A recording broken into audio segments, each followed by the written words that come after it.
Torej, zdaj bomo spoznali 3 taka zanimiva orodja, ki vam znajo kdaj priti prav, še posebej tole ta prvo. In sicer do ta prvega orodja lahko pridemo tukajle Spot Healing Brush Tool. Če imate eno vrstico, je 7. po vrsti. Spot Healing Brush Tool. Če imate 2 vrstici, je pa levo od čopiča. Če slučajno nimate Spot Healing Brush Tool, dajte samo z miško klikniti, da se vam odpre meni in potem izberete Spot Healing Brush Tool. Ja? Tudi z črko J boste lahko prišli do njega. Torej, smo Spot Healing Brush Tool.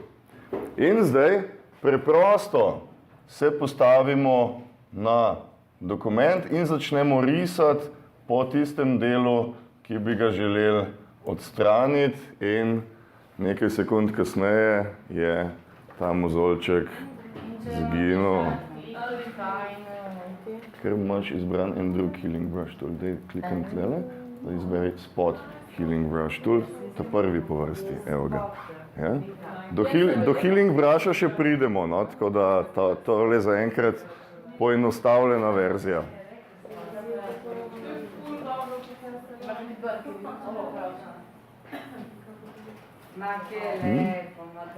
Lahko tudi klikneš pa potegneš, ne, se pravi, ne rabiš samo parkrat klikniti.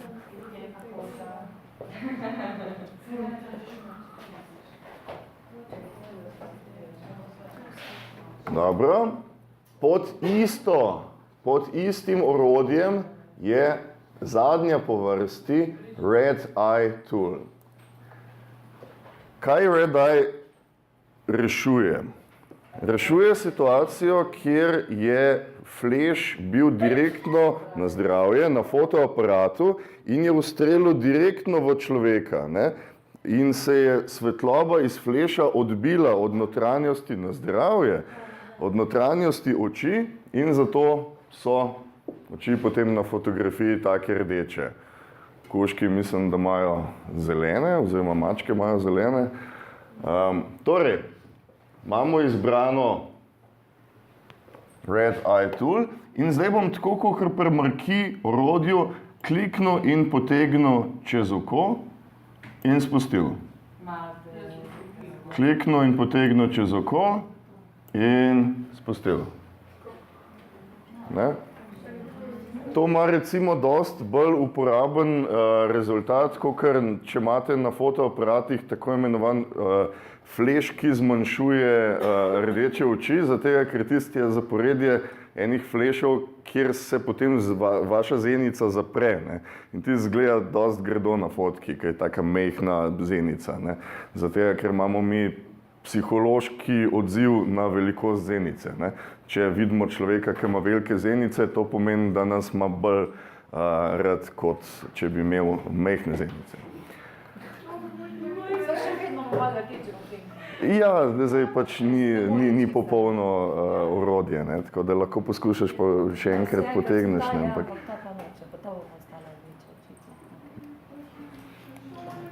dobro. In pa zdaj pejmo na orodje, ki je zraven čopiča, in sicer pod čopičem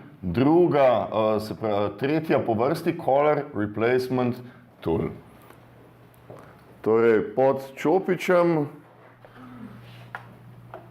Color Replacement Tool, jaz se bom malenkost povečal, si bom dokument, tako da dobim tele, kako? Ctrl plus pa Ctrl minus, oziroma če želiš tako, kot sem jaz, imaš Ctrl pa presledek, pa potem potegneš, ne?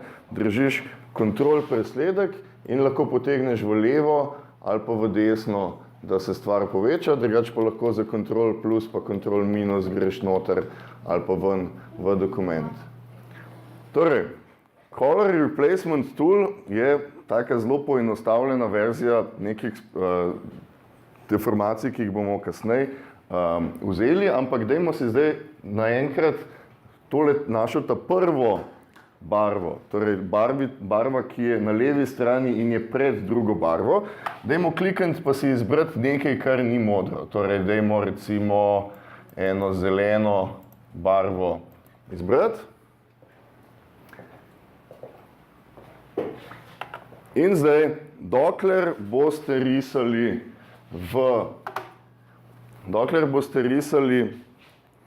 po modri barvi, da boste ohranili tale plusek čisto na sredini na modri barvi, bo on poskušal menjati samo modro barvo na dokumentu. Ups, jaz sem šel malo ven in takoj vidimo, kaj se zgodi. Torej, poskuša zamenjati eno barvo z drugo barvo.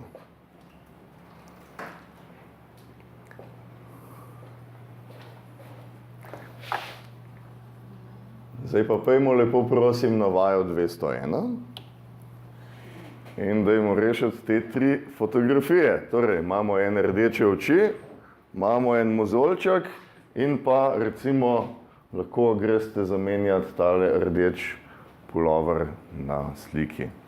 Kaj je boljše, da klikamo ali da enostavno pač potegnemo čez? Potegnemo čez, ne?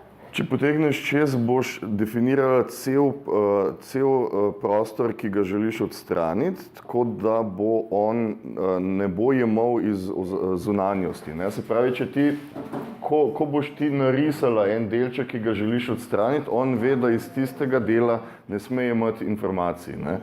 Zdaj, če samo klikneš, pa daš recimo pol mozoljčka, bo on še vedno iz druge polovice poskušal jemati informacije, tako da se ti absolutno splača narediti, klikniti pa potegniti. Ne?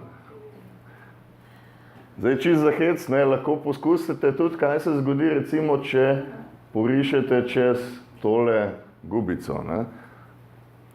Rezultati sicer niso predvidljivi, ampak zelo verjetno je, da bo tako majčkeno gubico uspešno odstranil.